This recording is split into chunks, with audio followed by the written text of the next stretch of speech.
All right, let's pull back the curtain on something millions of us own, but maybe don't fully understand, the Exchange Traded Fund, or ETF. Today, we're going to get into the invisible mechanics, the real engine that makes these things tick. Let's do it. So here's the big question, right? An ETF trades all day long on the stock market, just like a share of Apple or Tesla. The price moves up and down. But it's also supposed to perfectly track the value of everything it holds inside. So how does it do both? What invisible force keeps that price locked in, preventing it from just flying off into space or crashing through the floor? Well, the secret lies in understanding that there are actually two parallel universes for ETF trading. The first one is the one we all know, the secondary market. That's the stock exchange, where you and I buy and sell ETF shares all day. Simple supply and demand sets the price here. But behind the scenes, there's a whole other world, the primary market. This is a pros-only club where big institutions can create or destroy massive blocks of ETF shares directly with the fund company. And the link between these two worlds, that's where the magic happens. So who are these pros? Who are the gatekeepers that connect these two markets? Well, think of them as the essential financial plumbers of the whole system. They're called Authorized Participants. Yep, Authorized Participants, or APs for short. These are huge financial institutions, think big broker-dealers, and they have a special backstage pass. They have a deal directly with the ETF provider that lets them do something you and I can't, create brand new ETF shares from scratch or redeem them. And why do they do it? For one simple reason: to make a profit by exploiting tiny little differences in price. And believe it or not, that selfish goal is exactly what keeps your ETF's price honest. So let's get right into the nuts and bolts of this arbitrage engine. It's this beautiful self-correcting loop that solves our whole pricing mystery. And it really comes down to just two situations: creation and redemption. Okay, scenario one.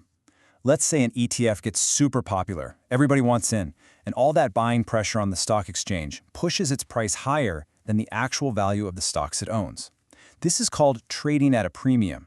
The ETF is, for a moment, officially overpriced. An AP sees this, and their arbitrage alarm bells go off. They see free money. So here's their four-step play. 1. They sell the overpriced ETF shares short on the market. 2. They immediately go out and buy the actual basket of stocks the ETF is supposed to hold. 3. They take that basket of stocks, hand it over to the ETF issuer, and get a brand new block of ETF shares in return. And 4. They use those new shares to close out their short sale, and boom, they pocket the difference as a risk-free profit. Now here's the beautiful part, the result of that action. By creating and selling those new shares, the AP just increased the supply of that ETF on the market. And what does Econ 101 tell us? When supply goes up, price comes down. That premium gets squashed, and the ETF's market price snaps right back to its true value. It's a perfect system.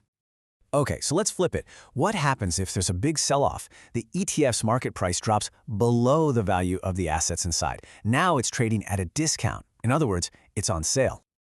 You guessed it, the AP jumps in again, but does the whole thing in reverse. First, they scoop up those cheap ETF shares on the exchange. Second, they take that block of shares back to the ETF issuer to be redeemed. Third, the issuer breaks up the ETF and gives the AP the actual underlying stocks in return. And finally, the AP sells those stocks on the open market for their real higher price, locking in another easy profit. And just like that, you see the other side of the coin.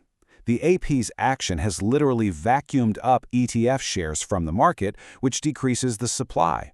Less supply means the price gets pushed back up, closing that discount. This constant push and pull, this creation and redemption by the APs, that is the invisible force that keeps ETF prices right where they should be all day long. Now, there's a really crucial detail here you might have missed. Notice how the APs are always swapping stocks for ETF shares and vice versa? They're not using cash.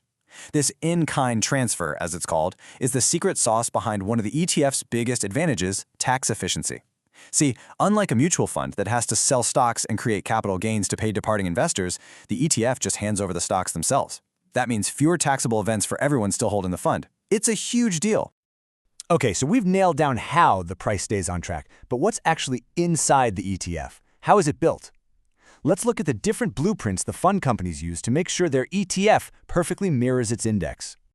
It really boils down to two main philosophies. First, you've got physical replication. This is the plain vanilla, straightforward way. If you're tracking the S&P 500, you go out and buy all 500 stocks. Simple. Then there's the more complex approach, synthetic replication. Here the ETF doesn't actually own the stocks. Instead, it enters into a contract with a bank called a swap that basically says, hey, you just pay us the return of the S&P 500. And of course, each method has its trade-offs. You can see here, full physical is super transparent. What you see is what you get. But it can be expensive, especially for huge complex indexes. Optimized sampling is a cheaper version of that, but you might get a little wobble in your tracking. Then you have synthetic ETFs. They can track an index with incredible laser-like precision, but you're introducing something called counterparty risk. That's the risk that the bank on the other side of your swap deal goes bust. So as a consultant or an investor, you're always weighing these things: accuracy versus cost versus risk. So, let's say you've picked your ETF. Now what? How do you give it a grade? How do you know if it's actually doing a good job? Well, for that, there are two key metrics you absolutely have to know. First up, tracking error. Now listen closely, because this one's a little tricky. This isn't about how much your ETF's return was different from the index, it's about how consistent that difference was. Think of it like driving a car. Low tracking error means you're staying perfectly in your lane, driving smoothly. You might be a little behind the car in front, but you aren't swerving all over the road. It measures the quality of the ride. And that brings us to the second metric, tracking difference. This one is the final score. This is the bottom line. It's simply the total difference between your ETF's return and the index's return over, say, a year. This is the number that actually shows up in your brokerage account. So, to put it simply, tracking error is the consistency of the journey, tracking difference is the outcome when you get to your destination. So why would there even be a difference? Well, a couple of reasons are obvious, right? Fees. The expense ratio is a direct drag on your performance. So are transaction costs. But here's a really cool one you might not know about. Securities lending. The ETF can actually lend out the stocks it owns to short sellers and charge them a fee. That income goes back into the fund and can help offset the other costs, which is a neat little bonus for you, the investor. All right, let's wrap this up and get you ready. If you're an MBA student prepping for that big consulting or finance interview, this is your final briefing. Let's boil everything we just learned down into the absolute must-know points. Here they are, your three key takeaways. Number one, the arbitrage loop is everything. That creation and redemption process by APs is the secret engine that keeps ETF prices locked to their true value. 2, replication is a strategic trade-off. There's no one best way. It's always a balance between accuracy, cost, and risk. And 3, performance has two faces. You have to look at both, tracking error, the consistency, and tracking difference, the final outcome, to really judge an ETF. And if you know those three things, you should be ready to crush these three interview questions. The first two are straight out of our takeaways. But look at that third one. That's a great curveball.